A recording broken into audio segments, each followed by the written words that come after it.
Pregunta, ¿ustedes saben cuántas familias en Chile no tienen casa propia? No, no tengo. Según el Ministerio de Vivienda y Urbanismo, son 650.000 familias las que en Chile no tienen casa propia. Muchas de estas familias tienen que vivir de allegados con familiares o amigos o cercanos y otras tienen que arrendar. Y esto produce una relación arrendador-arrendatario que en general es buena, pero en algunos casos se vuelve casi una pesadilla. Vamos a hablar de esto, pero antes queremos destacar como el Departamento de Prensa 24 Horas de TVN también ha ido abordando este tema. Me da pena porque desde aquí ya estoy viendo que está feo, está sucio y ganas de entrar y sacarlo.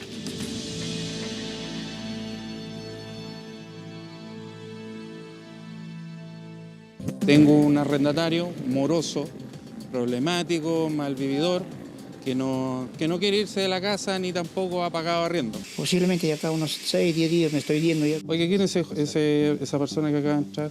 Ah, esto es un amigo de mi hijo que están tomando ahí. Todos entran, como Pedro por su casa. Uy, qué difícil, ¿ah? Qué complicado, complicado. Puede ser una verdadera pesadilla tratar de sacar un arrendador que no ha pagado, que además muchas veces también debe los gastos comunes, Tiene no ha malas pagado condiciones las la casa, cuentas de servicios eso.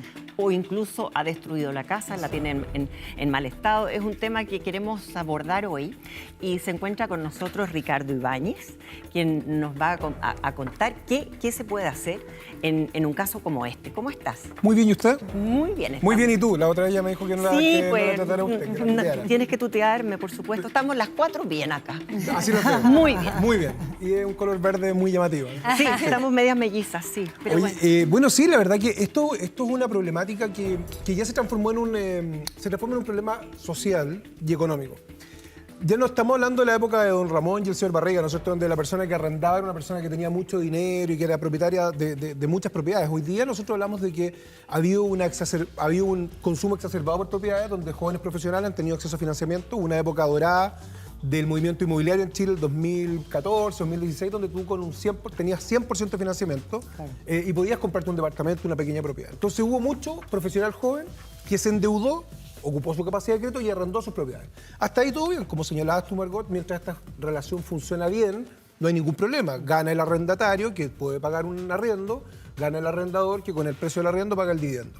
Pero vino el estallido social, vino el COVID y entonces aparece esto de que hay mucha gente que pierde sus ingresos, que pierde su pega y empieza a ponerse morosa en el pago del arriendo. Esta mora en el pago de arriendo hace que el dueño de la propiedad no solo deje de enriquecerse, sino que en el fondo aquí se produce un problema de que no puede pagar el dividendo. Entonces empieza un deudor que está al día, que hizo una inversión para asegurar su futuro, hoy día se ha enfrentado a un DICOM y a un eventual remate de la propiedad.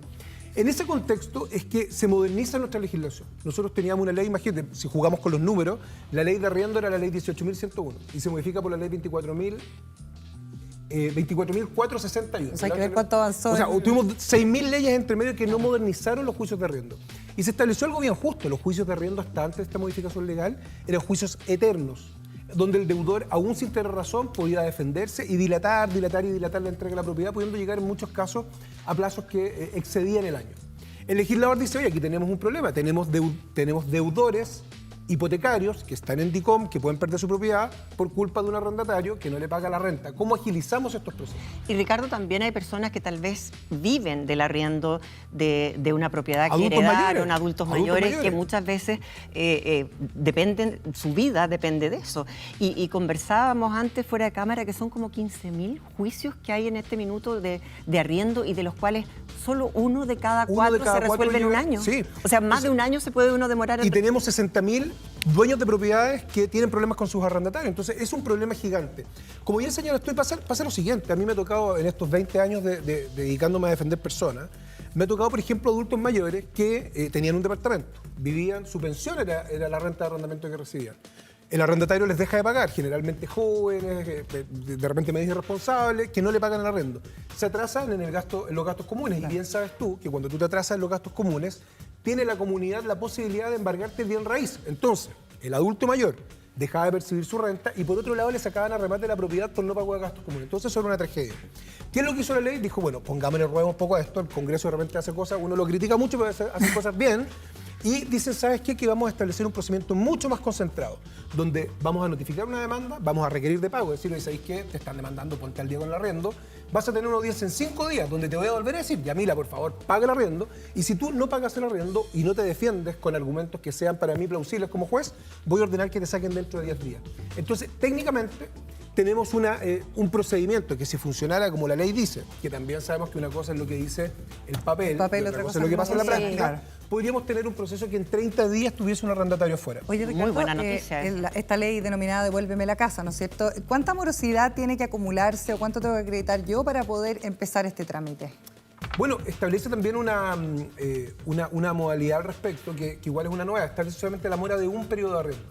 En consecuencia, si tú dices, tengo que tener la mora de un mes y en el papel me demoro 30 días, no me quiten mi demanda. Perdón, te quería molestar. Y en estos 30 días puedo sacar al arrendatario, en el fondo acumularías una mora de 2 meses. Entonces, cuando me preguntan, arrendadores, me dicen, Ricardo, ya que se modificó la ley, ¿qué resguardo puedo tomar para que esto no me suceda? Dado que hay un exceso de demanda por propiedades en arriendo, puede resultar hoy día un buen consejo, pensando en que tengo que tener un mes de mora para demandar y que el proceso me puede durar 30 días, tratar de ser precavido pidiendo 2 meses de garantía. Ricardo, una Mira, consulta ¿eso ¿se puede pedir 2 meses de garantía? Perdona. Sí, principio de la libertad contractual, todo contrato legalmente celebrado es ley para las partes. Así que yo te digo, ¿sabes qué?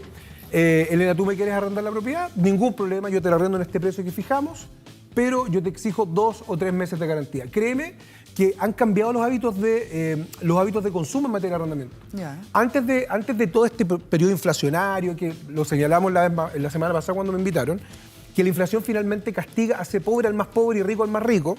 De hecho, me dio mucha lata ver el titular de ayer, 18, ¿cuándo fue 18 de octubre? Ayer. Que hablaba de que las bancas habían duplicado su utilidad producto del alza de la UEF. Y tú decís, bueno, claro, hay algunos que ganan, pero la gente más pobre se empobrece con la UEF. Entonces, ¿qué te estaba diciendo? Ya, los arriendos comerciales antes se fijaban en UEF. Entonces tú eres comerciante, tenías una empresa y arrendabas un galpón. ¿Cuánto era el precio de arriendo? 50 UEF, 100 UEF. Hoy día ha mutado en más de 3 veces, un 300% ha crecido las propiedades habitacionales que se arrendan en UEF.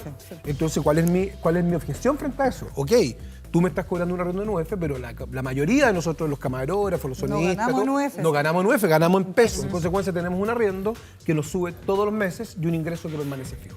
Ricardo, sí, bueno, de hecho el metro cuadrado en Chile es uno de los más altos de Latinoamérica también, o sea que todo tiene que ir subiendo también. No más caro que paralelo. Puerto Madero. Ahí sí, eso, Bueno, eso. que Argentina es un chiste, ya es como, bueno, otro tema. Ricardo, a mí me pasó que un inquilino se me fue sin pagar. ¿Cuánto demora un juicio de demandar a una persona que se va debiéndote su arriendo? Bueno, hoy día, como te señalaba, son aproximadamente 30 días en que tú logras tenerlo fuera con una sentencia judicial que ordena que te paguen. Pero ¿qué es lo que sucede? Que como los chilenos somos para todos medios desordenados y todos lo hacemos como a lo compadre y no somos muy de resguardarnos porque no nos gusta tomar seguro, no nos gusta pagar un abogado, no tomamos los suficientes resguardos de, por ejemplo, pedir avales. A mí me ha tocado ver corredores de propiedades que son muy diligentes que inclusive te dicen, ok, quiere que arrende un local comercial, no hay problema, pero déjeme en garantía, constituyamos una prenda sobre un vehículo, constituyamos una hipoteca sobre una propiedad en el caso de propiedades comerciales. Y en el caso de los arriendos a personas naturales, hoy día yo creo que eso se puede aminorar el riesgo con la figura de los avales. Yo digo, ok, ya mira, yo no te conozco mucho, así es que yo te voy a arrendar, pero sabéis que a mí me da mucha seguridad que tus 3 compañeras de trabajo, de panel, ellas avalen el contrato. Pueden ser varios avales. Donde ayude, sí, pueden haber. Por supuesto. Eso, vamos. Ahora, tenés que entender también de que en el fondo el principio de libertad contractual da para todo. En consecuencia, en un contrato bien redactado podemos pactar multas en caso de la mora. Podemos pactar también eventualmente que esos gastos de el mes de garantía se impute a gastos que haya podido tener como arrendador, no necesariamente con restaurar la propiedad. En consecuencia, mi llamado hoy día es que frente a una ley que nos permita hacer las cosas mejor, ocupemos las herramientas que la ley establece. Antes de esta ley, mucha gente iba a una librería. Entonces decía, Cote, ya yo te arrendo una propiedad, listo, vayamos, para no pagar abogado, para no pagar notaría, íbamos a la librería y costaba, no sé, 30 pesos un contrato de estos RAIN. Y firmábamos los dos. Hoy día la ley dice, ok, si usted quiere, corra ese riesgo. Sí. Pero si usted quiere que esto salga rapidito, tiene que ser un contrato con las firmas autorizantes notarios. En consecuencia, dejemos la informalidad de lado, dejemos los contratos a los compadres, porque hoy día también estos contratos verbales, consensuales, que pueden existir, Yo les puedo arrendar a usted una propiedad sin que me dé un contrato, pero todas las presunciones operan en favor del arrendatario.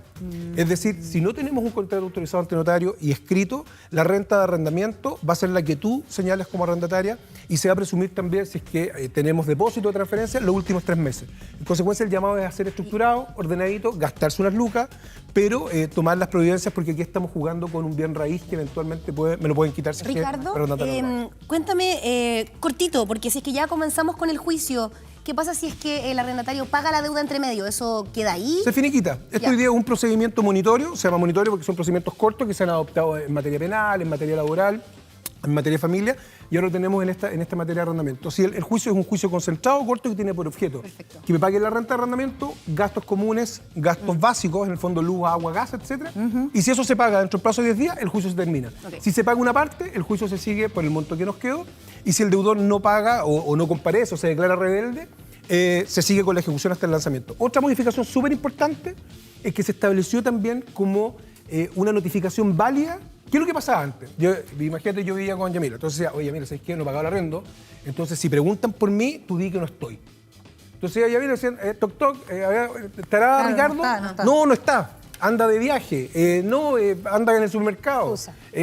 Hoy día la ley dice, puedo notificar válidamente a cualquier persona mayor de edad que esté en el domicilio. Hay mucha gente que seguro tiene muchas dudas y es por eso que está Nico en la calle. Nico Gutiérrez, a ver, cuéntanos qué nos dicen, a ver si es que tienen alguna pregunta que Ricardo pueda responder. Exactamente, ¿cómo están ustedes? Son muchas las preguntas, hemos estado acá en la calle hace rato y hay muchas preguntas de la gente con respecto a este interesante tema. Y por eso quiero invitar a don Ricardo Olivares, que se nos acercó para conversar con respecto a este tema, porque Ricardo, tú tienes una pregunta con respecto al tema de los contratos, ¿no? Con respecto al tema de los contratos de arriendo. Sí, buenas tardes. La verdad es que son 2 preguntas bien puntuales. Es cuando tenemos un arriendo y el contrato es con gente a lo mejor de un poco de confianza, uno hace un contrato informal en el cual no está nada escrito, solamente digamos la palabra de quién te arrienda, a quién le está arrendando. Claro, ¿qué pasa en ese caso? Claro, ¿qué es lo que sucede ahí? ¿Qué requisitos tienen que haber para poder demostrar, digamos, para entablar un juicio, no sé, alguna disputa ahí que pueda haber y el profesional en el estudio pueda a lo mejor responder esa pregunta? Ahí está planteada la pregunta. Muchas gracias, Nico. Contanos, Ricardo. Cuando el contrato es consensual, puede ser consensual, o sea, no necesariamente tiene que ser por escrito. El contrato inclusive tú lo puedes hacer por escritura pública e incluirlo en el conservador. O sea, el contrato puede ser consensual, puede ser un instrumento privado que firmemos a los compadres, puede ser un instrumento privado que firmemos a notario, puede ser protocolizado el contrato, puede ser por escritura pública, puede ser por escritura pública, inscrito al margen de la inscripción del conservador. O sea, puede tener varias modalidades. Basta hoy día, la ley dice, con que sea un instrumento privado con la firma autorizante notario. Si es consensual, el único problema es que la renta de arrendamiento va a ser la que diga el arrendatario. Imagínate, no, sabes que yo la arrendo la propiedad en 10 lucas. Claro. De ahí nadie te saca, la presunción es a favor de él. O bien va a ser la de si es que tú me depositas a mí, el promedio de los últimos 3 meses. En consecuencia, es conveniente que el contrato sea por escrito. Otra modificación que establece la ley, que hace extensivo este procedimiento a los comodatos precarios y al precario. Tú me vas a decir, que, Ricardo, que ese plato de comida, ¿dónde lo venden? No, el comodato precario es la situación, voy a decir es cuándo, pero mi profesor de civil, si me escuchara, me rotaría. ¿Es cuándo? El comodato precario es la situación en que tú, por un contrato, le entregas a otra persona una propiedad para que la use gratuitamente. ¿Qué es la situación que se da? Se casó mi hija, se casó mal, y yo le digo, ¿sabe qué, hijita? No se preocupe, yo le voy a entregar un departamento para que usted vaya con su marido. Comodato precario. A un hermano, a un hijo, etc. ¿Qué es lo que es el precario? Es cuando ocupan una propiedad mía sin consentimiento o por mera tolerancia mía, que es el caso, por ejemplo, de un ocupa. Este procedimiento rápido también sirve para las propiedades que se toman, en el fondo donde podemos lograr desalojos rápidos, situaciones que son súper injustas, ilegales y arbitrarias en contra de un legítimo dueño. Una pregunta cortita. Las que tú quieras. ¿También se puede restituir la propiedad al arrendador? No existiendo una moratoria, morosidad, pero sí cuando el dueño ve que su casa o su departamento está siendo mal cuidado, de frentón destruido. Aquí la ley dice que tú puedes solicitar como medida precautoria la entrega anticipada antes de que termine el juicio, si es que la propiedad está destruida parcialmente, o bien si es que la están dejando inservible para el uso que ella tiene. Si en el fondo el arrendatario te toca un arrendatario que te paga, pero que la propiedad la tiene para la escoba, tú puedes pedir al juez con antecedentes fundados que te la entreguen anticipadamente. Y el juez te puede decir, ok, Margot, yo tengo ningún problema, pero usted eventualmente deje una caución, una garantía, en la eventualidad que yo no logre acreditar que usted tuvo la razón. pero hoy día la ley también se pone en supuesto. Se pone en supuesto de arrendatarios que no obstante estar al día del pago de la renta, destruyen la propiedad restándole valor, restándole plusvalía. Ricardo, muchas gracias. Cuando ustedes Realmente, quieran. como siempre, Te muy ganaste el cuaderno valiosa. TVN, te lo ganaste. Muchas gracias. Sos maestro. Ojo que están sus apuntes. Yo aquí no sé qué puedo leer. Vamos a tener que volver, Ricardo, porque tuvimos muchas preguntas también con nuestro hashtag Hoy se habla TVN, así que gracias. Muchas gracias a ustedes, cuando quieran. Gracias.